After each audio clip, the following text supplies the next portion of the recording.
Woody Page, J.A. Adande, and with great pleasure, I can say the healthy return of Bill Plaschke. Welcome back, Plaschke. Bill. Thank the you. column you wrote for the LA Times on your near month with COVID. It was tough to read, but I was so happy you could write it and pass it on to others.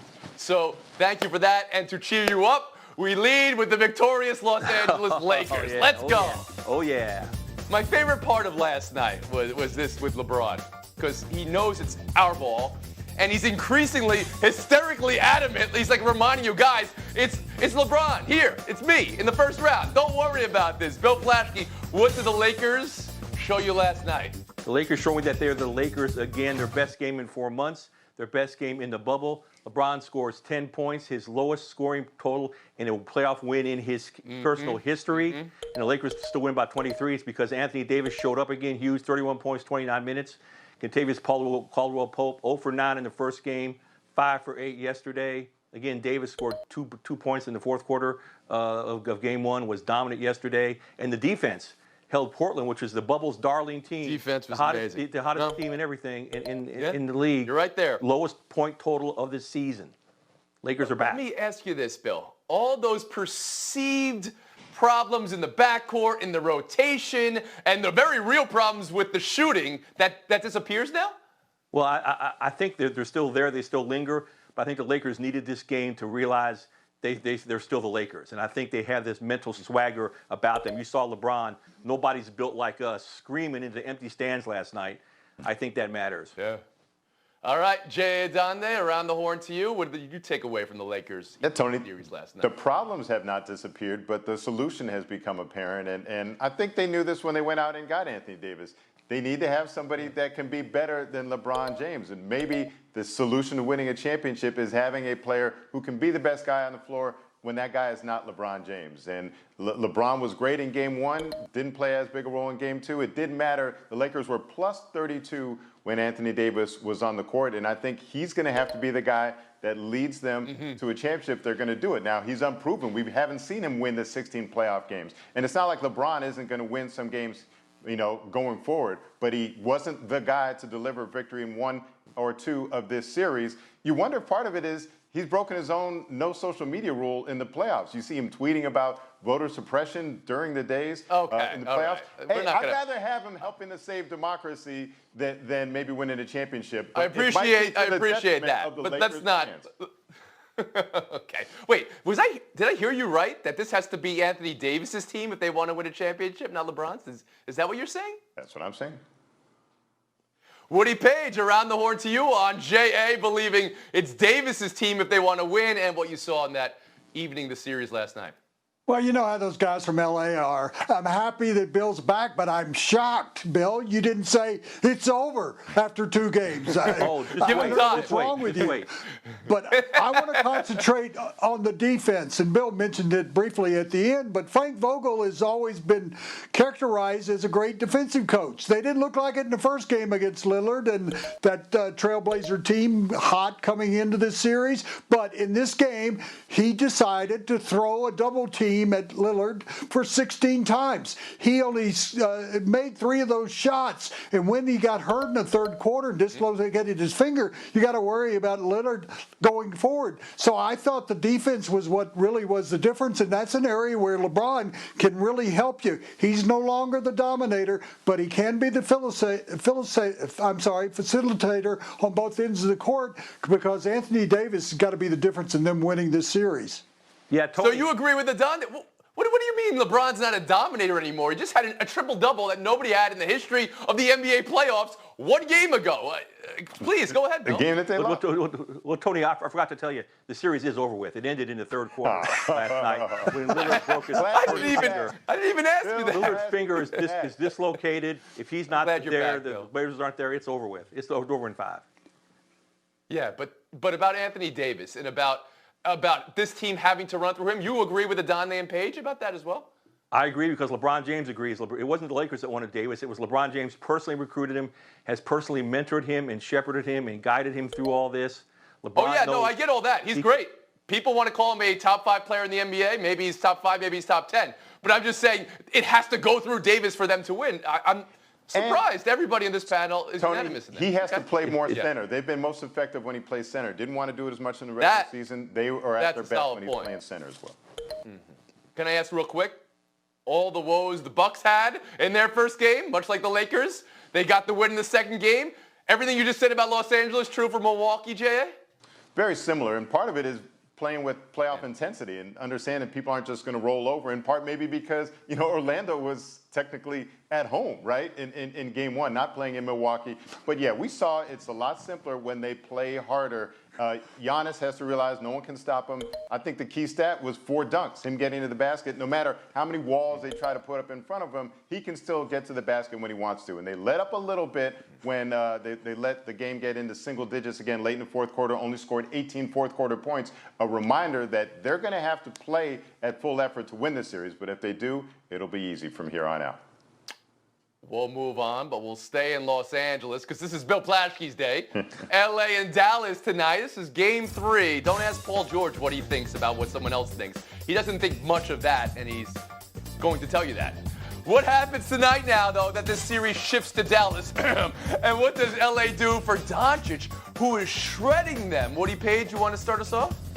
Yes, I think that the Clippers are in trouble. If Beverly can't play and that's a game time decision, I think that's a real definite minus for the Clippers because Dallas and the Mavericks have just become, I think, one of the hot teams like Portland Trailblazers. Luka is just out of sight. What an entertainment value that he gives to the NBA. And I think that the Clippers and the Lakers and other high-seeded teams, we saw it with the Nuggets, they came into the series and they felt like they could probably swim through this pretty easily, and yet they're having problems all around the league, including Milwaukee. I just think that teams that came in that had done well, like Portland and Dallas earlier, really are making it difficult. And I just think as long as Porzingis can stay on the court and continue to contribute, they're going to give the Clippers all they want. This is the series you got to look at all throughout.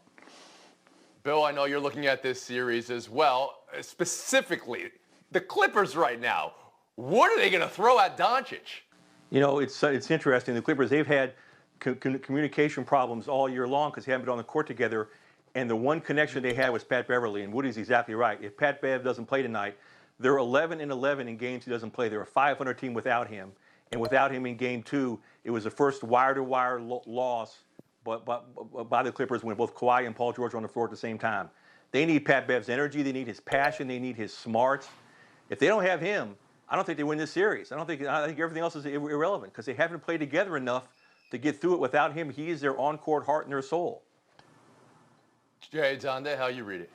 Bill, they're also going to need Kawhi to outplay Luka, right? And it's possible, but we haven't been seeing it so far. And they also need to figure out something or anything to do about Boban. Boban's having a big impact on this series. The Clippers have not been able to exploit him and force Dallas to take him out by dragging him out into high screen and rolls and seeing if he can come out and contest three-point shots. They haven't been making him pay that way. So Boban's been having a big impact on the series in addition to their So is that everybody picking Dallas tonight? And is that everybody picking Dallas in the series? Do I have that right? Am I hearing the words coming out of your mouth? Everybody in on Dallas? It depends when Pat Bev comes back. It depends when Pat Bev comes back. But if he's out, Clippers can't win. I really missed you, Bill. You're calling series over before they're. Pat Bev is now your main man. Yeah. One more story for right now. The lottery last night, you all saw it. It was kind of a fun watch, It was a different lottery because there were more people, more ping pong balls than actual media members and people looking at this to play out. Minnesota winning it, Golden State, Charlotte, Chicago, the top 4. How does this year compare to other years, and what will become of Mini 1, Golden State 2, Jay? Well, I'm interested in Golden State at 2 and what they do, and particularly you wonder if the economic impact of the coronavirus shutdowns and alterations will come into play, because this is a team that was always been comfortable in going way into the luxury tax and expenses were no matter to them. Well, now that they're not generating revenue from home games, from that ATM of an arena that they have, what are they going to do? And that second pick, the salary, about $10 million, is pretty much the same as the mid-level exceptions. So if you're the Warriors trying to squeeze out a couple more championships out of this group, are you better off with a young player or getting a veteran for that same expenditure? The question then would be, is this the type of draft, and is this being at the top of the lottery that attractive to other teams? I'll ask you that, Woody Page. Well, I'm going to tell you something, Tony, that may shock you, as I talked about earlier. I think this may be the worst NBA draft since the ABA existed and players coming out of college would go to the ABA like David Thompson instead of coming to the NBA. This is as bad as what I've seen in the last 20 years or so, because you've got guys that, when you look at the situation, are slated in the top 10 to be bench warmers, not to be stars in the league. You may only have 2 or 3 guys that actually come out of this draft. We're not even talking about who Charlotte's going to draft or the Chicago Bulls. You got 2 guys that you're talking about. I think James Whiteman is the right choice for the Golden State Warriors. We know that Ball is going to go to the Timberwolves. He'll fit in. He'll be the third player on that wheel there for them. So I just think that this draft overall, because there's so many secrets about the players in college and whether they're coming out and stuff, it just has no interest whatsoever. Okay. All right. That's your opinion. I mean, you have been covering the league for all those 40 years plus since the merger, I guess. And maybe there was a audio hiccup. Wiseman, of course, and Edwards and Ball. Plaschke, is this lottery one you want to be at the top of for, or are you trying to Yes, it is. it? Well, first, what a surprise Woody would use an ABA reference. I've never heard him do that before. I think this is absolutely, Woody, you're wrong about this draft. LaMelo Ball is a star. He's different than the other Ball brothers. He doesn't have the baggage. He's played in Australia. He's a much more polished player, not affected by his father, not affected by the trappings. I've seen the kid play. He's unbelievable. If the Timberwolves are smart, they will take him. They will pair him with D'Lo and Cat. That's the thing to draft. So you're calling this lottery over as well, then? Yes. Because Ball's got to be number 1 for you with Minnesota. Okay, that's our horn and our break. Woody, I'm taking in the look now of what we're working with. I mean, this is like when Elvis wins the draft and cut his hair. I mean, you're really high and tight today. I'm liking the look. We'll be back and buy or sell in 2 minutes with the parents' protests for the Big Ten to play next. The Big Ten heard from over 1,000 players in the We Are United moment and movement in the days right before the conference postponed their fall season. Today, parents of players from, looks like Wisconsin, Iowa, Illinois, Ohio State, protested at Big Ten headquarters. They want a season. They want their children to play football this season. About 30 or so parents, looks like some siblings gathered as well. How do you see that? And also, to consider, Sports Illustrated reporting the Big Ten looking into a winter football season, question mark? Bill Plaschke, around the horn to you. Well, I think the winter football season is the story here. These parents, that's just silly. That's a bunch of silliness. But the winter football season, it could work. You've got dome stadiums throughout the Midwest. You have fans willing to drive in the snow if they let fans into the games. I don't know why they couldn't play in the winter. I think it could be a winter wonderland, Winterfest, ice sculptures everywhere. It could be fun. But you say the parents' protest here is silly. Some parents were saying, you can play Pop Warner in the state of Ohio right now, but my son can't play at Ohio State. Yeah, I just think the parents are putting their children needlessly at risk. And there wasn't enough parents out there anyway. There's almost more media than there was parents. Okay. Jay Adonde, how about you? Yeah, the parents are saying, well, we didn't have enough information made available. The info is everywhere. You can find out national, state, even by county, how prevalent the virus is in your areas. So that's the same information that clearly the Big Ten and the presidents were working with as they made their decision. As to going forward, can they play in the winter? Of course they can. The NBA has shown a way that you can do it, but if college sports are going to do this, they're going to have to make it equal for all sports and all activities on campus. Woody Page? Well, Jay, this could be a compromise, though. I thought in the story, what made the most sense is they said, well, our TV partners would really like this. So there's a way, if they were able to play in the winter in the dome stadiums in the Midwest, that they could have some money, have a lot more money coming into them from the TV networks, and they could use it on the other sports to start some of those. So I think it's actually a creative idea, and the Big Ten should follow up on it. Or share the money. But of course, all of this implies that the questions they had about the virus, because it's the virus that's canceling the season right now, some of those questions are answered come winter, right? Wouldn't you all agree that? I mean, they're kicking the can down the road a little bit, but they're hoping for some answers or some They're change following the NFL. in the landscape with the virus. They're going to go to school on the NFL and to see if that works. Yeah, exactly. Okay. We'll move on. Buy or sell two. Dallas Stars last night. They were down 3-0, 6.5 minutes in. They scored 7 unanswered goals to win and close out the series with Calgary. Rick Bowness said it was a mess. Dallas coach. But that's what the bubble has done. He was the winning coach. He thought it was a mess. Do you chalk this up to being a messy bubble game, or is this something more from Dallas, Woody Page? I think it's a hot mess, and I'm actually liking it. I watched 2 games this week that were 7-1, 7-1 back-to-back with the Avalanche beating the Coyotes. I just think this is a part of the bubble, that you're going to see strange things as we go along. And we all know that hockey, usually the lower seeds are winning more. We're not seeing that this year so far in the first round. That's a good point, Woody. Bill Plaschke? Take it from someone who's just been in his own bubble for the last 14 days. It does strange things in your mind, and I can totally see not only did it affect Dallas, it affected Calgary. You have to wonder if Calgary got down suddenly, they just almost gave up or quit because they knew they could get home and get out of the bubble. So I think definitely the bubble had something to do with this game. And Jay Adonde. Yeah, and Rick Bowness really expounded on that in his comments, talking about, the effects of being indoors so much and having to be confined with the people that you're playing against and not being able to escape from them. It sounds like he's ready for a break, and I'm really interested to see the long-term effects for all the participants who are being cooped up in these bubbles, the mental health.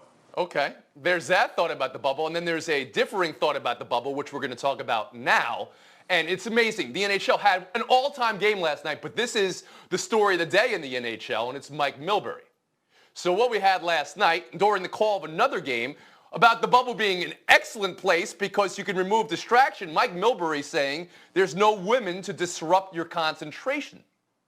NHL releasing a public condemnation of Milbury's statement today. NBC, his employer, said they're disappointed that they have addressed it with Milbury. Milbury today saying it was not his intention to offend anyone, was trying to be irreverent, took it too far. As you know, this is the second story this week from a TV commentator with Tom Brenneman's homophobic slur on air that is having viewers, networks, and fans consider it all. J.A., you teach a course in journalism and media at Northwestern. How would you talk about this with your students? And also the condemnation from the NHL for Milbury. And thank you for joining that course this week, Tony. And the question I have is that if people are willing to say this on air or into a microphone if they think they're not on air, what are they saying away from the microphones? And are these media companies comfortable with these people and these thoughts when it's not on air? Because if they're saying these things on air, they're probably carrying the same attitudes around with them, and they're not being checked on it, and that's a major problem. Woody Page? In the case of the hockey comments, they were insensitive, and our Emily Kaplan has talked about Milbury's had problems in the past making similar kind of references about women. And I think that for him to actually bring that up in the midst of this makes no sense whatsoever, and he should be suspended from a couple of games. Bill Plaschke. Yeah, hockey needs to do more than just condemn this and they're almost writing it off as it's his old school, good old boy. That doesn't work anymore. He needs some sensitivity training. He needs to do more than apologize. I think a suspension also is warranted because this is real. This is bigoted. It's as prejudice as anything else. What we talked about with women, it's wrong. Bill Plaschke, Jay Adonde, thanks for your thoughts. Stick around. You'll be in Showdown. Woody Page. Weekend starts right now for you, Woody. Give us a wave. Say goodbye. Showdown next. Bye. Sean Anderson versus Mike Trout. They've met each other 2 times. 3 times a ball ended up and in and near Trout's head. Everybody, his own manager Gabe Kapler, Angels manager Joe Madden, were talking about how wild and inexperienced Anderson was at first. Madden yesterday said enough. What is this now, Bill Plaschke? This is a manager of the Angels trying to legislate a pitcher who just sucks. Right now, you can't do that. You can't legislate ability. The kid can't throw strikes. Mike Trout just happened to be there. You can't keep. Madden's got to defend his guy, but this needs to go above him to the commissioner of baseball and decree that if you hit Mike Trout, Fernando Tatis, or Mookie Betts, 20-game suspension. Oh, come on, Jay. Come on. The 2 of you, I don't even know what to make of your arguments right there. Well, let it sit for a second. Get to Showdown 2 Oh, man, I needed to do this once I saw what this was and saw who was on the panel, Flashkey and Adonde. Cargo, shorts, baseball cap. Look at them. Yay or nay, Adonde? Nay, look, the baseball cap is something that doesn't need to be improved. The cargo shorts are something they came, had their time, and left. We don't need this combo. No, you know, I may have lost my sense of taste and smell. I've not lost my sense of style, Tony, and this is a stylish cap. You never had I can put my keys, my wallet. I knew it. I love it. Oh, never had that's a a great sense of line, style. Flashkey. But you never lost your sense of humor either with COVID. Wonderful. Bill Plashke, you more than anybody, you've earned this FaceTime today. Please, go ahead. I want to thank everyone for all their outpouring of love and support during my recent bout with COVID-19. It was a nightmare. It's real. It's everything they say it is and then some. And I just want to say, be safe. I quarantined all summer long. Then on a nice weekend night several weeks ago, I went out at an outdoor restaurant with some friends, two different nights, set at tables, took your mask off at the table. People came around the table to talk to me. That's where I got it, I'm sure. I let my guard down for 1 minute, for one night, and it was silly. Please, wear a mask. Be safe. It's real. Glad you're with us, Thank you, Plashke. Bill Plashke. It's great to have you back. It's just great to have you back. Well, there's one more story I want to get in here right here. Jay Adonde, I know how much you care about adults who wear gloves at baseball games. Well, what if it was a mascot? Should Teddy be wearing a glove? Look at this. E-Teddy. Oh! E-Teddy. But he was back the next day, though. He's a trooper. He came back with a bandage. He's all right.